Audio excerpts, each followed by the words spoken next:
સુરત મહાનગરપાલિકાના એક મહિલા સફાઈ કર્મચારીએ બેંકને ખોટું એનઓસી અને પગાર સ્લીપ રજૂ કરી 19.40 લાખની લોન મેળવી ઠગાઈ કરી હતી।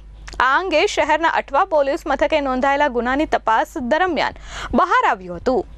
સુરતના ડિંડોલી વિસ્તારમાં આવેલા માનસી રેસિડેન્સીમાં રહેતી હંસા મનહરભાઈ સોલંકી સુરત મહાનગરપાલિકામાં સફાઈ કામદાર તરીકે ફરજ બજાવે છે। તેની સામે અઠવા પોલીસ સ્ટેશને બોગસ દસ્તાવેજો દ્વારા લોન મેળવવાના આક્ષેપો હેઠળ ગુનો નોંધ્યો છે। હંસાબેને વર્ષ 2022માં સ્ટેટ બેંક ઓફ ઇન્ડિયામાં લોન માટે અરજી કરી હતી।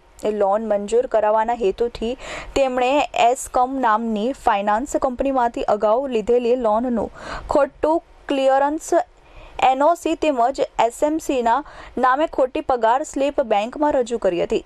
આ પગાર સ્લીપમાં તેમણે પોતાનો માસિક પગાર ₹26,000 હોવા છતાં ખોટી રીતે વધારીને ₹52,000 દર્શાવ્યો હતો।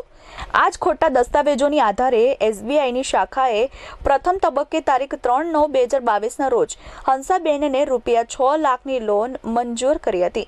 બાદમાં બીજી તબક્કાની લોન તરીકે તારીખ 9/1/2024ના રોજ વધુ ₹13.40 લાખની લોન મંજૂર કરવામાં આવી હતી। પરિણામે બેંક દ્વારા કુલ ₹19.40 લાખની લોન આપવામાં આવી હતી।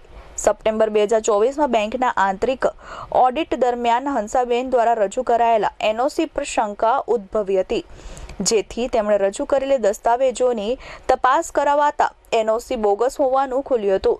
તે ઉપરાંત સુરત મહાનગરપાલિકાની પગાર સ્લીપ પણ ખોટી હોવાનું પોલીસ તપાસમાં બહાર આવ્યું છે। આ સમગ્ર મામલે સ્ટેટ બેંક ઓફ ઇન્ડિયા તરફથી મેનેજર સુલતાબેન કુમારીએ અઠવા પોલીસ મથકે અધિકૃત ફરિયાદ નોંધાવતા પોલીસ દ્વારા હંસા સોલંકી સામે આઈપીસી કલમ 420 છેતરપિંડી સાથે બનાવટી દસ્તાવેજ બનાવવો અને તેનો ઉપયોગ કરવા મુજબ ગુનો નોંધી આગળની કાર્યવાહી હાથ ધરવામાં આવી છે।